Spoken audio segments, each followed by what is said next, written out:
বাড়িতে ছিল নিজের হাতে ছাড়ানো কড়াইশুঁটি, সেটা ফ্রিজে রাখা ছিল, ডিপ ফ্রিজে। ওটাই আজকে ভালো করে মিক্সিতে বেটে ফেললাম। দিলাম আদা, একটা বড় মোটা দেখে কাঁচা লঙ্কা, নুন মিষ্টি আর বাইন্ডিংয়ের জন্য বেসন। ব্যাস, বেসনটা যখন দেবেন একটু বেশি করেই দেবেন। এবার প্রথমে করেছিলাম সর্ষের তেলে, দেখলাম ভালো রকমই তেল টানলো। আপনারা যখন করবেন একটু সিমে ভাজবেন, না হলে কিন্তু গোটা কড়াইশুঁটিটাই ভেঙে যাবে।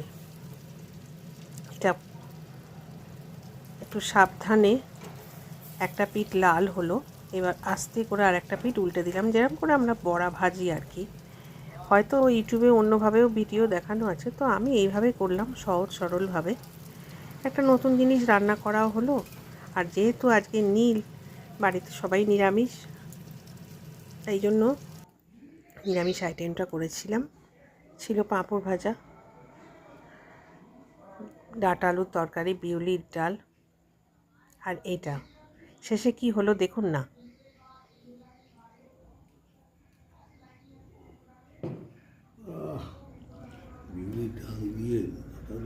সে বলল এটাকে পোস্তর বড়া। ভাবুন দেখি, করলাম এক জিনিস আর বললো আরেক জিনিস।